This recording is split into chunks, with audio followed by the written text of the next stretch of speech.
Sanibonani ke ma-Ubongiwe lo Ndlovukazi ngiza nendaba wena uzana nini endlebe.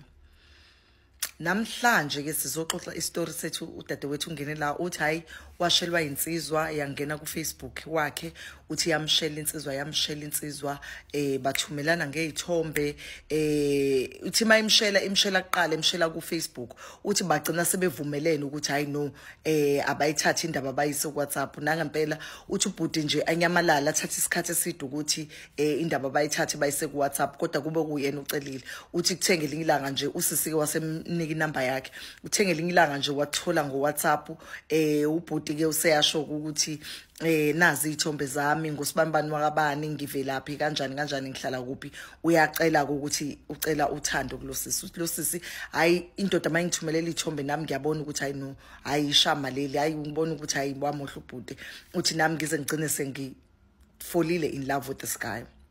Uthi but as I fall in love with him angakambona ngimazi ukuthi uhlala phi angimazi ukuthi ushilo wathi uhlala nje kwaZulu Natal but angimazi ukuthi uhlala kuphi nendawo. Hayi ubhuti asuke emva kwalokho uthe nje ngelinye ilanga usisi esemathandweni kusho ukuthi uselindile ubhuti walokho ethembisa ukuthi ngizokubona kuthe ngelinye ilanga kwabe ngena nje isigaxa semessage ubhuti uthi enene ayisisi ngengikwazi ukuthi ngizokubona ngicabanga ukuthi ngcono ngitshela iqiniso mina ngisejele ngagwetshelwa ukubulala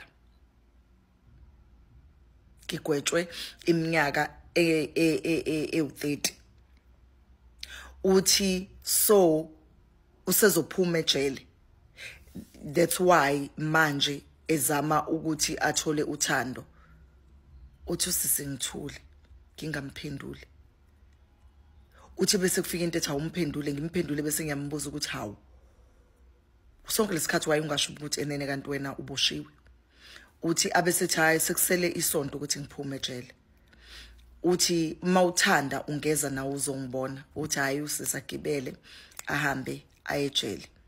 Makafika uyamthola nangempela ubhuti Sibabane uthi hayi inhle indoda uthi Sibabane indoda kodwa iboshiwe uthi nangempela ashokeke ukuthi hawu ngempela lo muntu uboshiwe mina bengithi uyadlala uthi ashokeke and then abese yasuka usisi azama ukuyiqinisa ukuthi ubhuti angaboni ukuthi ushokekile bese kodwa indlela lo bhuti ayichama ngayo nangendlela amuhle ngayo azitshele nje ukuthi mhlawumbe mangifike ekhaya ngizomala ngimtshela ukuthi ngingikwazi ukuqhubeka nesiboshwa uthi hayi nangempela usisi baxoxa nalo bhuti lo muhle ubhuti uyisoko ubhuti uyakwazi ukuzikhulumela uthi nangempela agoduke kusisa ekhaya azitshele nje ukuthi hayi lo ngizomblocka ngisamkhulumisa kwashamana nanga uthi nangempela amblocke kanjalo kubhuti hayi liphele isonto angithi usisi usesherile ukuthi usebenza kuphi uhlala kuphi uthe ubona esemsebenzini ubona ngobhuti ethe qathatha imakwabo uthi igqoke kahle igqoka ishirt igqoka uBrainwood uthi uthula du uthi makambuza ubhuti ukuthi ufunani lana athi hayi angithi phela njengoba besivumelene ukuthi enene uthe sizothandana sengiphumile manjena ngidinga umuntu nami ozongithanda ngiyazi ukuthi ngona ngenza amacala kodwa manje sengihlalile ejele ngayikhokhela iprice yalento engayenza and ngiyazisola ngiyacela ukuthi siqhubeke la sasigcine khona uthi usisi hey yinhle indoda uthi shonge khwanqa la indoda uthi yinhle indoda ngeke uzusho ukuthi iphume ejele uthi nangempela hayi usisi akhulume nabangani bakhe bonke abangani bakhe bambonisa ukuthi hey wena yeka lo mgulukudu lo kuba uyingozi awuwazi noma uzokubulala noma ngeke ubulale yini hayi ke uthi ke usisi abona ukuthi ngeke akwazi ukumiyeka uthi athi ke ubhuti ngiyacela ukuthi kusasa sihlangane edrobheni siphume uthi nangempela bahambe ke baphuma ubhuti amkhiphele spare ubhuti azibuze nje usisi uthathaphi ke lo imali ngoba phela kade boshiwe uphuma ejele begwethe iminyaka e30 hayi abese ubhuti kusho ukuthi amkhiphe kusisi nangempela ubhuti uyakhokha base spare badle amchazele ukuthi hayi no into engayenza ngangibamba imoto zemali. Uthi mangibamba imoto zemali kwenzeke ukuthi ngesikhathi senza iheist kudubuleke abantu, kulimala abantu, azagcine ubhuti bebanjiwe amaphoyisa baboshwe. Kodwa amaphoyisa sebabamba nje kade babeqalile beyenza lento yeheist. Hayi ke uthi usisi uyachaza ukuthi ubhuti ke hayi ke babebamba iheist kanjani and bagcina kudubuleka kamaphoyisa kwadubuleka abantu so bagwetshelwa lokho ke. Hayi ke abese usisi asho ukuthi manje wambuza ukuthi usuyekile lento yakho ukuthi ube isigebenga, bese yasho ukuthi ubhuti no, ngangenziswa indlala, ngangenziswa ukuhlupheka, ngangave ngiqondile ukuthi kube khona imphefumulo ezophuma. Impi mina ngangibhekene nawo, ngangibhekene nokuthi ngangiphuma ekhaya abazali bami bashona, ngihlala kuphi, ngihlala nomalume. Uthi mangihlala nomalume, omalume ngangingaphathekile kahle komalume, babe ngihlukumeza, ibona futhi laba abaze bangi-introduce ekutheni ngenze icrime.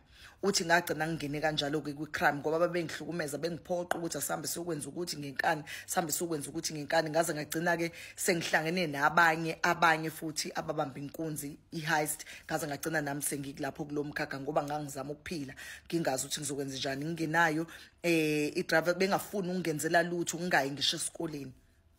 Uthi lo sisi uthi asichaze lo bhuti story sakhe, uthi ngibe nozwelo ngivele ngidabuke ngimdabukele ngizwe ukuthi yazabhlungu inhliziyo yami ngoba phela indlela sichaza ngayo makachaza usizi lakhe nokukhula kwakhe uyamdabukela, ukavele uyakhala ubhuti la, nami hayi ngize ngikhale manje sixoxa la e-restaurant.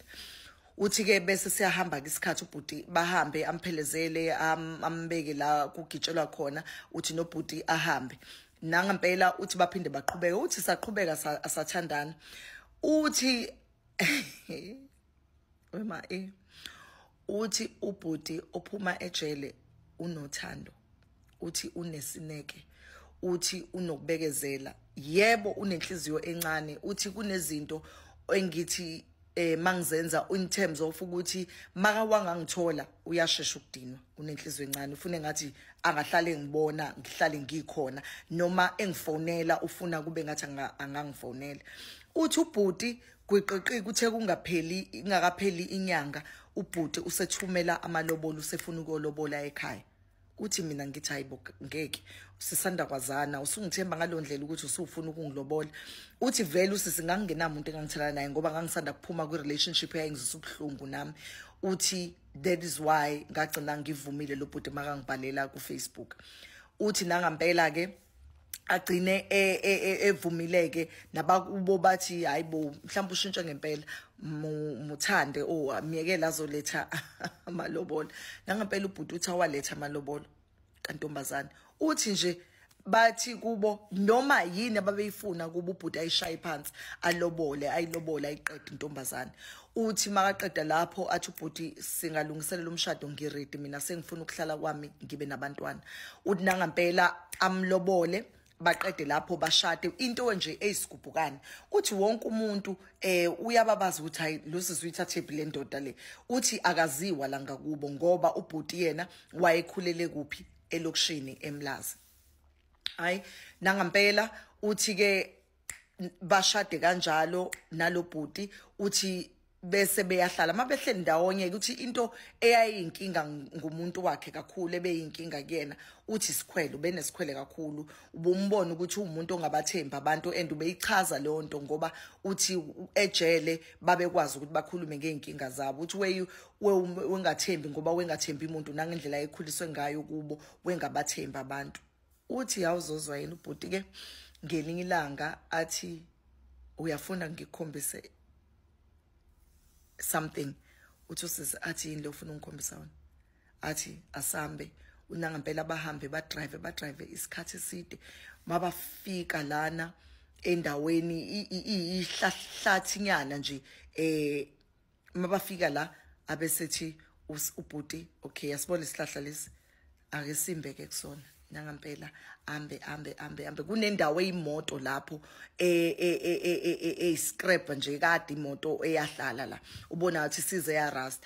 Bambe uthi ubhuti akhiphe isikhwama semali. Uthi wema emakathi uyavula esikhwameni igidi zemali uthi usisingishokheke ngithi ngeke uthi ngeke ngithi ngiyabaleka ngizoboshwa mina uthi angithi unkosikazi wami uvumile ukuthi ebuhleni nasebini asibambeke imali sifake emotweni uthi nangempela bayibamba imali bayifaka emotweni uthi manje Adabe besebenza besebeyifaka imali ebhenki likasisi ngoba usisi uyasebenza indoda yona ngeke ikwazi ukufaka imali ebhenki ngoba phela izobuzakala ukuthi yayithathaphi kodwa futhi ngoba isiyagwetshelwa yona le mali le eyayintshontsha uthi so akunankinga ngaleyo ndlela kodwa uyifaka eaccountini kasisi uthi indoda guys isigebengu isaphuma ejele sangithengela umuzi uthi kuyimanje sisinomntwana oyedwa umfana uthi angikaze ngithandwe indoda kanjena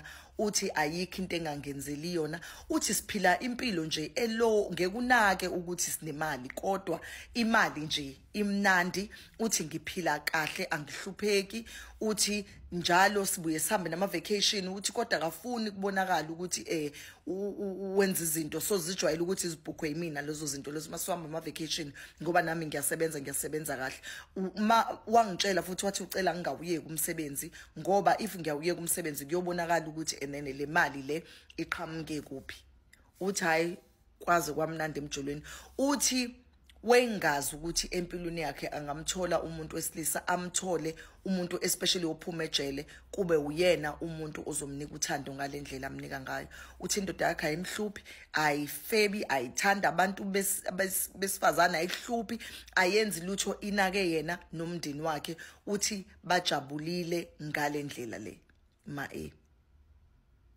angisho ukuthi and then nihambe niyoqoma ubhuti emajele kodwa nje bengixoxa istory somngani wethu ongenelana washo ukuthi uhleli kahle na nomuntu wakhe uthi ke they live happily ever after uthi kuyimanje nje uzithwele ingane yakhe esibili uthi kusadliwa leyo mali ke ababeyibamba inkunzi yama heist ubonke leyo ndlovukazi ngiyabonga bye bye.